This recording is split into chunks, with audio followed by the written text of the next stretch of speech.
Hello everyone, welcome to Drishti SSE. So guys, I hope everyone is doing great. And जैसा कि आप सभी जानते हैं, आपके एमटीएस एग्जाम से रिलेटेड ये सेशन आज यहाँ पर लेकर आए हैं, जहाँ पे हम बायोलॉजी के 20 इंपॉर्टेंट क्वेश्चंस को डिस्कस करने वाले हैं।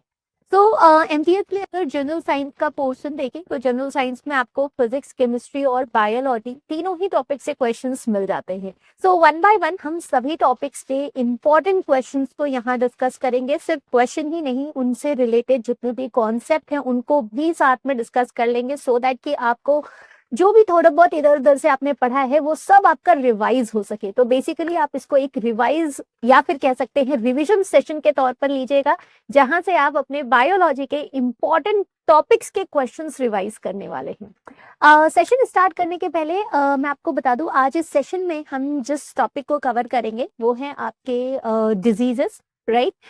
विटामिन से क्वेश्चंस होंगे, साथ ही साथ हमारे ह्यूमन बॉडी सिस्टम से रिलेटेड भी क्वेश्चंस होंगे, जिसमें आपके digestive system, respiratory system, circulatory system वगैरह आ जाते हैं ना। तो ये 3 मेजर टॉपिक्स होंगे जिनसे आज आप यहाँ पे क्वेश्चंस प्रैक्टिस करने वाले हैं। Alright, so let's begin the session without any delay. Yes, before that, please share the session as many as you can say, so that कि आपके सभी फ्रेंड्स को भी इस सेशन से फायदा हो सके। तो चलिए स्टार्ट करते हैं। सबसे पहले जो आपके लिए क्वेश्चन है वो है, which bacteria are responsible for tuberculosis. कोशिश करिएगा चैट में आप बराबर आंसर करते रहिए और वहां से आप अपने आंसर को मैच भी करते रहिएगा। जल्दी से बता दीजिए क्या आंसर इसका करेक्ट होगा। निम्नलिखित में से कौन सा बैक्टीरिया तपेदिक टीबी के लिए जिम्मेदार है। बात समझ में आ रही है? आपको सिर्फ इतना बताना है कि टीबी कॉज करने वाले बैक्टीरिया का नाम क्या है। देखो, डिजीजेस अगर आपको कवर करना है, बहुत सिंपल तरीके से आप डिजीजेस पढ़ सकते हैं।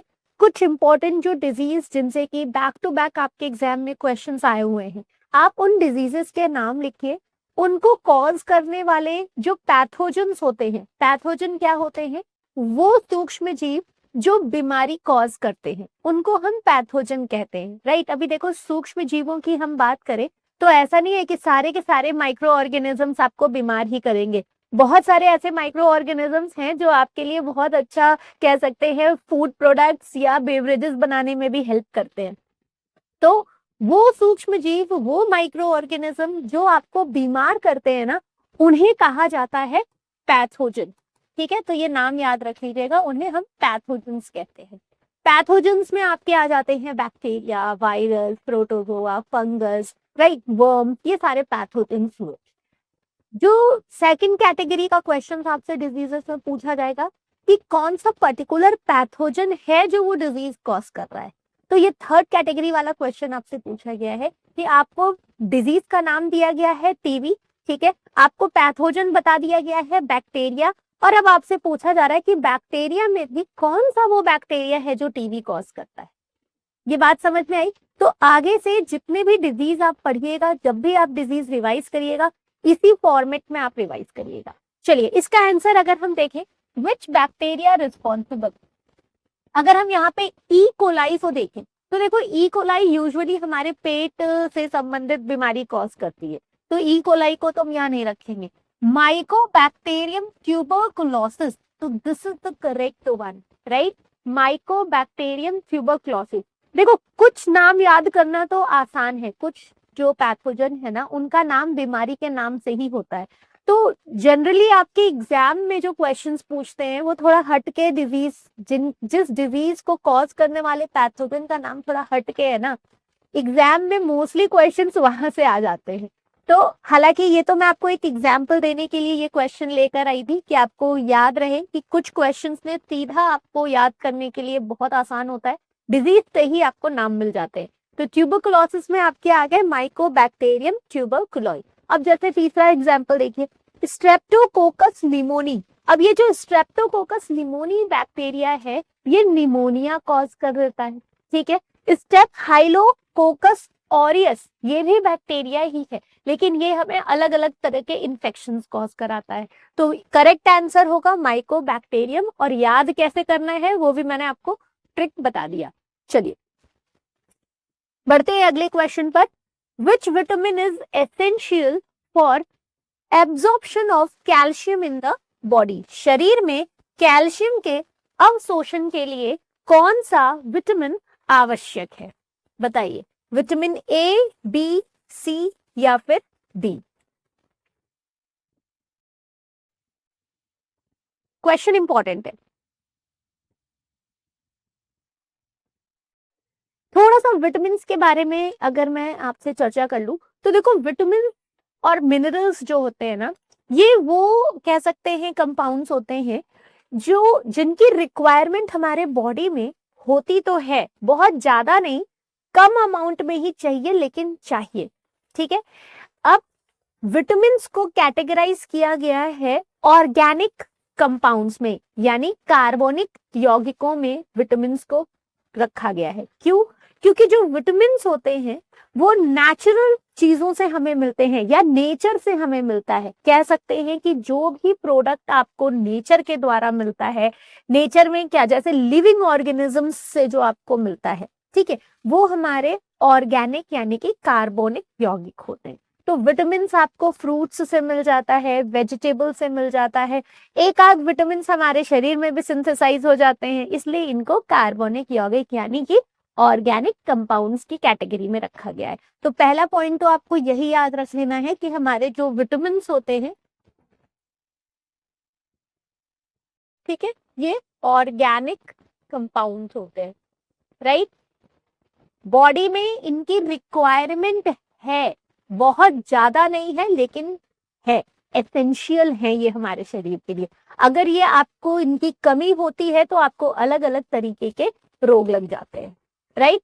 अब विटामिन में एक और बात आपको याद रखनी है कि जो हमारे विटामिन होते हैं ये दो कैटेगरी में फर्दर डिवाइड हो जाते हैं, फैट सोल्यूबल और वाटर सोल्यूबल।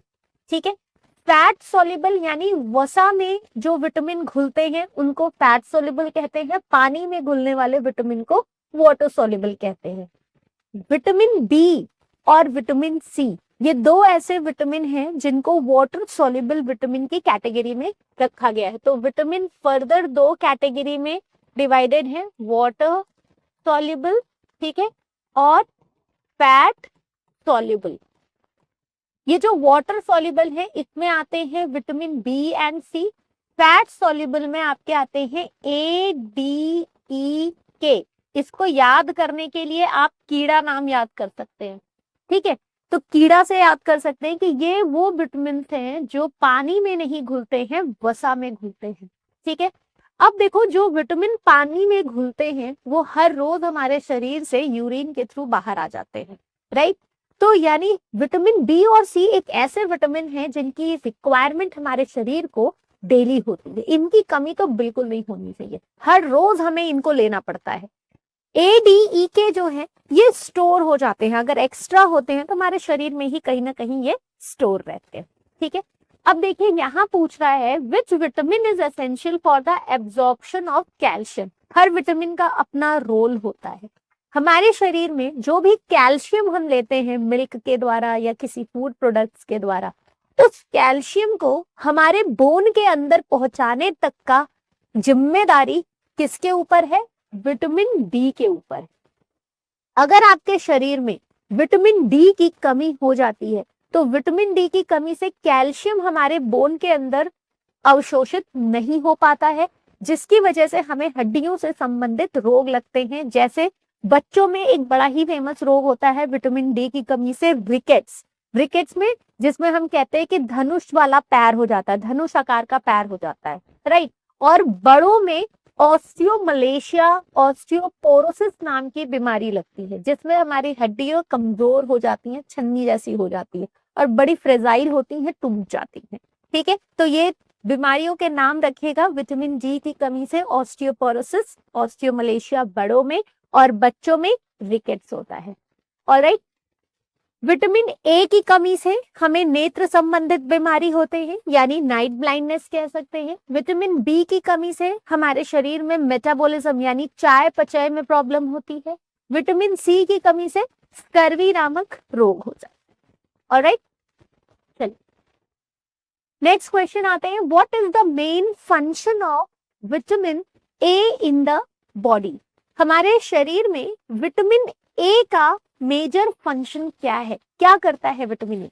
हड्डियों का निर्माण, बोन का formation, vision and immune function, दृष्टि और प्रतिरक्षा कार्य, ब्लड क्लॉटिंग, ऑक्सीजन ट्रांसपोर्ट। देखिए, विटामिन से रिलेटेड आपको इनके साइंटिफिक नेम, इनकी कमी से होने वाली बीमारी और इनके फंक्शन, ये 3 कॉलम याद रखने हैं। ठीक है, जो भी आपके पास लिस्ट होगी उसमें से बस ये 3 कॉलम आप रिवाइज करके जाइएगा।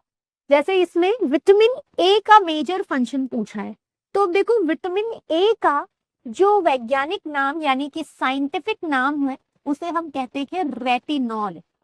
ठीक है, रेटिनॉल, जो कि यूजुअली बीटा कैरोटीन से बनता है। ठीक है, ये रेटिनॉल जो है किससे बनता है? बीटा कैरोटीन से। और ये बीटा कैरोटीन सबसे ज्यादा हम कह सकते हैं हमें हमारे कैरेट में, कैरेट इनका मुख्य सोर्स है। जो गाजर होते हैं ना, स्रोत, इनका मुख्य स्रोत गाजर है। गाजर के अंदर बीटा कैरोटीन होता है जिससे रेटिनॉल बनता है, और यही रेटिनॉल आपके विटामिन ए होते हैं। ठीक है, इनकी कमी से हमें रतौंधी, नाइट ब्लाइंडनेस, जेरोप्थेल्मिया जैसी बीमारी होती है। तो विटामिन ए जो है विजन एंड इम्यून सिस्टम के लिए, फंक्शन के लिए इंपॉर्टेंट है। चलिए नेक्स्ट है, which of the following disease is caused by deficiency of iodine? Important है, कई बार रिपीटेड है, जल्दी से बताइए। देखिए, आयोडीन के लिए आपको पूछा गया है कौन सी वो डिजीज है, ठीक है, जो आयोडीन की कमी से होती है। आयोडीन की कमी से होने वाली बीमारी होती है गॉइटर। ठीक है, आयोडीन, जैसे कि आपने थायराइड ग्लैंड के बारे में सुना होगा, जो थायराइड ग्रंथियां होती हैं, राइट, इस थायराइड ग्रंथि से हार्मोन निकलता है। किसी को नाम याद है कौन सा हार्मोन निकलता है? ये हमारा थायराइड ग्रंथि होती है। ठीक है, थायराइड ग्रंथि से जो हार्मोन निकलते हैं उनका नाम है थायरॉक्सिन। ठीक है, ये जो थायरॉक्सिन हार्मोन होते हैं ना, ये आयोडीन के से बनते हैं। एक आपका ट्राई आयोडो थायरॉक्सिन होता है। ठीक है, एक होता है टेट्रा आयोडो थायरॉक्सिन, एक में 3 आयोडीन, एक में 4 आयोडीन। तो कहने का मतलब कि इस हार्मोन को बनने के लिए आयोडीन की तो रिक्वायरमेंट है ही। अगर आयोडीन नहीं मिलेगा तो हमारे थायराइड ग्लैंड में इन्फ्लेमेशन होता है, स्वेलिंग हो जाती है, जिससे कि ये पूरा एरिया स्वेल हो जाता है और गॉइटर नाम की बीमारी होती है। तो याद रखिएगा, ये थायराइड ग्लैंड से संबंधित बीमारी है। ऑलराइट,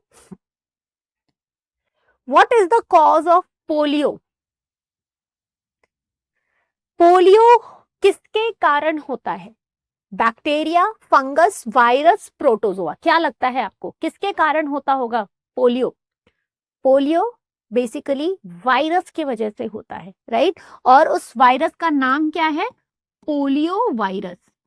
ठीक है, उसका नाम ही है पोलियो वायरस, जो कि वायरस कॉज करता है। ठीक है, तो डिजीजेस के लिए मैंने आपको बता ही दिया है कि आपको सीधा डिजीज, उनके पैथोजन और पर्टिकुलर कौन सा कॉजेटिव एजेंट है, वहां से क्वेश्चन आएंगे।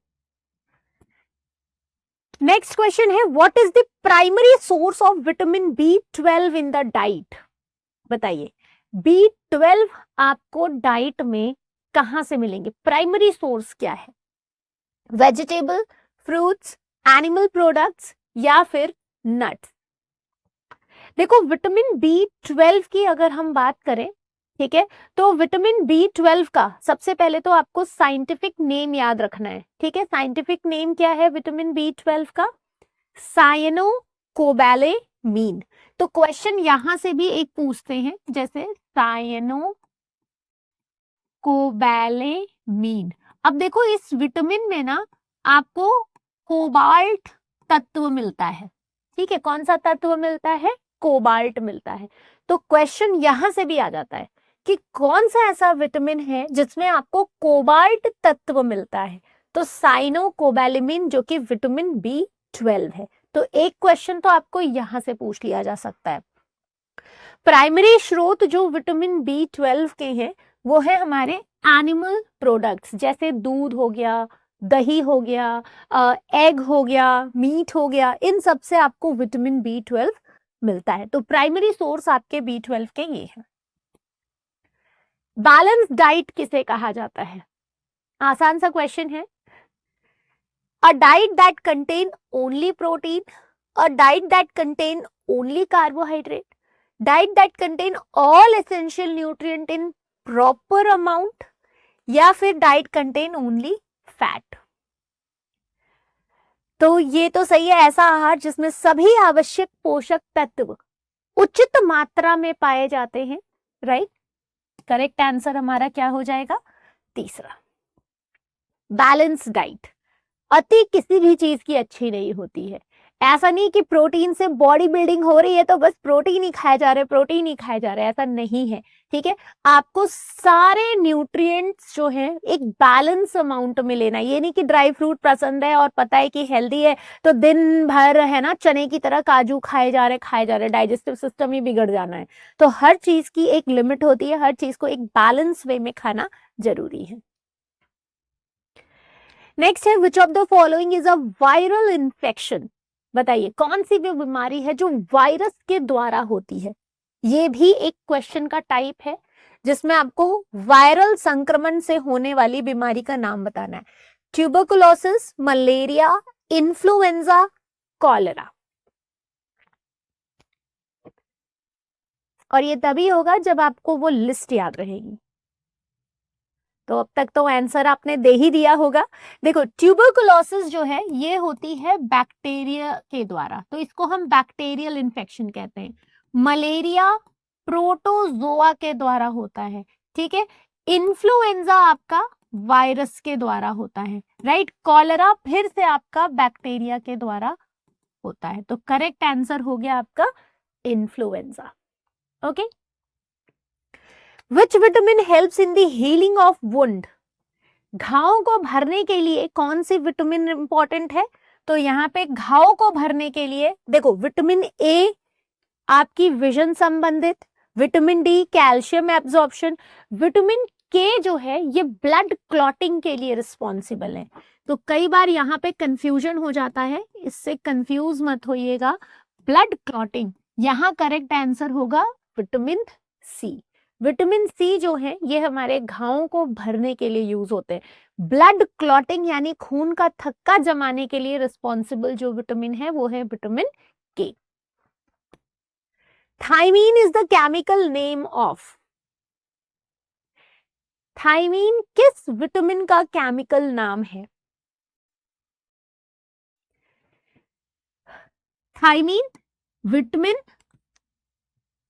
अब देखो यहाँ पे अगर आपको B1, B2, A और C में देखा जाए, राइट, तो आपको यहाँ पे सभी विटामिन का साइंटिफिक नेम याद होना चाहिए। क्या लग रहा है आपको आंसर करेक्ट होगा यहाँ पे? सबके नाम पता है? देखो B1 तो थायमीन करेक्ट है, B2 क्या है? Riboflavin, okay. विटामिन ए अभी अभी मैंने आपको बताया था retinol, vitamin C ascorbic acid. तो ये हमारे कुछ विटामिन हैं और सारे ही विटामिन के आपको साइंटिफिक नेम याद होने चाहिए। देखो ये कुछ ऐसे क्वेश्चंस हैं जो सारे लोग पढ़ के जाएंगे, है ना। और अगर आप ये छोड़ देते हैं या कहते हैं मुझसे ये याद नहीं हो रहा है तो फिर वहां पे आपका लॉस है। तो कुछ ऐसे टॉपिक्स हैं जो sure and sure her government exam में पूछे जाते हैं। तो एक बार बस आपको उनको पढ़ के खत्म कर देना है और हर एग्जाम में वो आपका साथ निभाएंगे। What is the cause of malaria? बताइए मलेरिया का क्या कॉज है? बहुत ही नामी बीमारी है मलेरिया, है ना। देखो मलेरिया जो है ये प्रोटोजोआ के द्वारा होती है और प्रोटोजोआ में भी कौन सा प्रोटोजोआ? Plasmodium vivax. वैसे तो इनके फैल्सीपेरम और भी स्पीशीज होते हैं, प्लाज्मोडियम वाइवेक्स, प्लाज्मोडियम फैल्सीपैरम, ये सब इनके स्पीशीज हैं प्लाज्मोडियम के जो मलेरिया कॉज कराते हैं। यूजुअली मलेरिया कॉज होने के लिए ये जो प्लाज्मोडियम है ये सीधा हमारे शरीर में नहीं एंटर करते, इनको चाहिए होता है एक कैरियर, ठीक है, इनको एक वेक्टर चाहिए होता है और अपने वेक्टर के तौर पर ये किसका इस्तेमाल करते हैं? Female anopheles mosquito. ठीक है, फीमेल एनोफिलीज मॉस्किटो का इस्तेमाल करते हैं। ये इस मच्छर के अंदर से जब ये मच्छर हमें बाइट करती है तो ये प्रोटोजोआ जो है हमारे शरीर के अंदर, ब्लड के अंदर एंटर करता है और हमें मलेरिया कॉज कराता है। Which part of the human digestive system absorb most of the nutrient? मानव पाचन तंत्र का कौन सा भाग अधिकांश पोषक तत्वों को अवशोषित करता है? देखो, शरीर में आपके स्टमक, जो हमारा पाचन तंत्र है, जो हमारे डाइजेस्टिव सिस्टम है, उसमें माउथ है, ऑइसोफेगस है, स्टमक है, फिर आपका लार्ज इंटेस्टाइन, स्मॉल इंटेस्टाइन है, लार्ज इंटेस्टाइन है, रेक्टम है, एनस है, ये सारे ऑर्गन्स हैं। पाचन की जो क्रिया होती है वो एक तो हमारे माउथ में स्टार्ट होता है, स्टमक में होता है, और थोड़ा बहुत पाचन की क्रिया छोटी आंत के डिओडेनम वाले हिस्से में होता है। एब्जॉर्प्शन क्या होता है? अवशोषण। अब जो भी खाना डाइजेस्ट हुआ है या पचाया गया है वो रक्त के द्वारा, रक्त में मिलता है, घुल जाता है, और रक्त के द्वारा वो हमारे सारे अंगों में पहुंचता है। ठीक है, इसी को अवशोषण कहते हैं। तो हमारे छोटी आंत का ही, जो हमारे स्मॉल इंटेस्टाइन है ना, छोटी आंत में ही सबसे ज्यादा खाना एब्जॉर्ब यानी कि अवशोषित होता है। किसी को इसमें कोई डाउट? पोषक तत्व कहाँ पे अवशोषित होते हैं? चलिए, सभी को क्लियर हो रहा है? नेक्स्ट है, what is the main function of red blood cells? बताइए, रेड ब्लड सेल्स का मेन फंक्शन क्या होगा? लाल रक्त कोशिकाएं। देखो, इन्फेक्शन फाइटिंग ये हमारे WBC करते हैं। सफेद रक्त कोशिकाओं का काम होता है हमें इम्यूनिटी प्रोवाइड करना। लाल रक्त कोशिकाओं का काम होता है RBC का ऑक्सीजन का ट्रांसपोर्ट करना। तो जो लाल रक्त कोशिकाएं होती हैं, इनके अंदर एक पिगमेंट पाया जाता है जिसका नाम है हीमोग्लोबिन। तो ये जो हीमोग्लोबिन नाम का पिगमेंट है ना, ये आयरन और ग्लोबिन प्रोटीन से बना होता है। ठीक है, यही जो आयरन है, ये एक आयरन 4 ऑक्सीजन को एक बार में पकड़ता है और उसको हमारे सेल्स तक बाकी के पहुंचाता है। तो इस तरह RBC का काम है ट्रांसपोर्ट करने का। ठीक है, ब्लड क्लॉटिंग कराने का काम है प्लेटलेट्स का। ठीक है, और हार्मोन्स तो हमारे ग्लैंड्स प्रोड्यूस करते हैं। सो आंसर करेक्ट हो जाएगा second. Which organ is responsible for filtering blood in the human body? मानव शरीर में रक्त को छानने के लिए कौन सा अंग जिम्मेदार है? तो देखिए, अगर हम जिम्मेदारी की बात लें तो हमारे जो हार्ट हैं, इनका काम होता है रक्त को पंप करने का। तो ब्लड पंप करने का काम है हार्ट का, तो ये फिल्टर तो नहीं कर रहे हैं। किडनी होगा करेक्ट आंसर। किडनी जो है, इनके अंदर हमारा जो रक्त है वो फिल्टर होता है। फिल्टर होने का मतलब जितने भी हमारे ब्लड में वेस्ट मटेरियल होते हैं वो सब किडनी के फिल्टर होते हैं, यूरिन के फॉर्म में बन के हमारे शरीर से बाहर आ जाते हैं। लीवर के अंदर मेटाबॉलिज्म वगैरह होते हैं, स्टमक में डाइजेशन होता है। What is the primary role of a digestive system? इसमें तो कोई बात ही नहीं है भाई, डाइजेस्टिव सिस्टम का क्या करेगा? सर्कुलेट तो सर्कुलेटरी सिस्टम कर रहा है, ये किडनी का काम है। Circulatory RBC, process and absorb food, भोजन को प्रसंस्कृत और अवशोषित करना हमारे पाचन तंत्र का काम होता है। नेक्स्ट है, विच part of the brain controls breathing? Important question है, आपको बताना है हमारे मस्तिष्क का कौन सा वो हिस्सा है जो ब्रीदिंग कंट्रोल करता है। Cerebellum, cerebrum, medulla, thalamus. बताइए, which part of the brain controls breathing? Cerebellum, cerebrum, medulla या फिर थैलेमस? यस,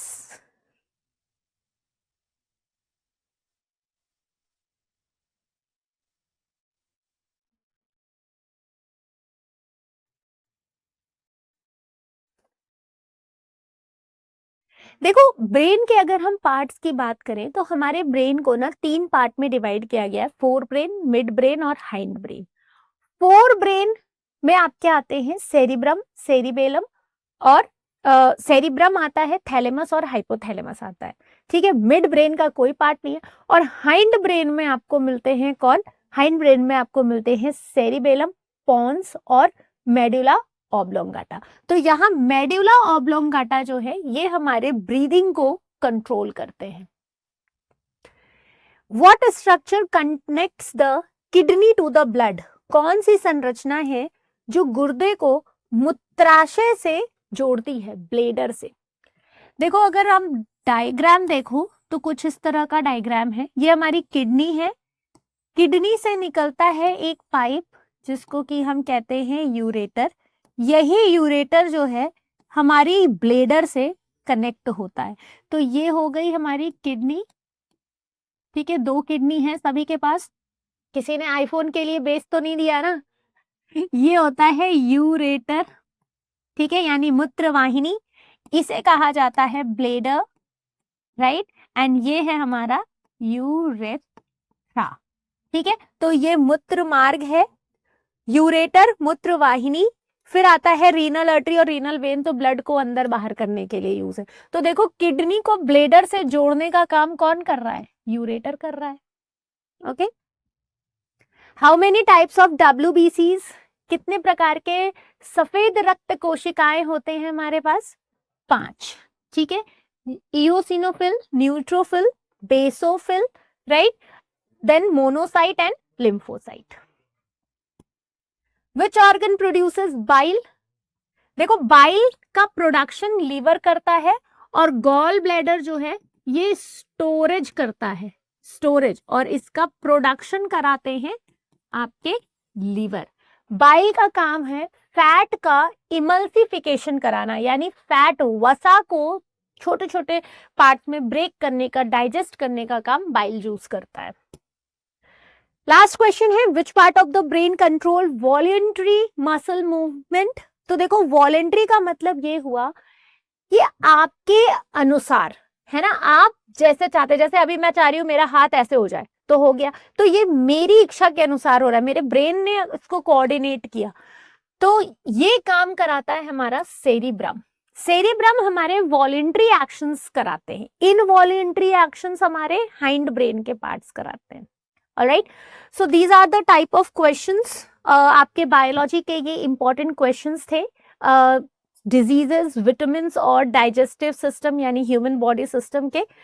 अगर किसी भी क्वेश्चन में आपको कोई भी डाउट होता है या कोई कॉन्सेप्ट आपको नहीं क्लियर हुआ है, आप मैसेज में मुझे बता सकते हैं। अदरवाइज इतने क्वेश्चंस रिवाइज करके रखिएगा, ये तो इम्पोर्टेंट है ही। और जो मैंने आपको तरीका बताया है कि बाकी आप इनको किस तरह से रिवाइज कर सकते हैं, आप उसको जरूर फॉलो करिएगा। Definitely you are going to score good in your exam. So with this guys, thank you everyone and all the best.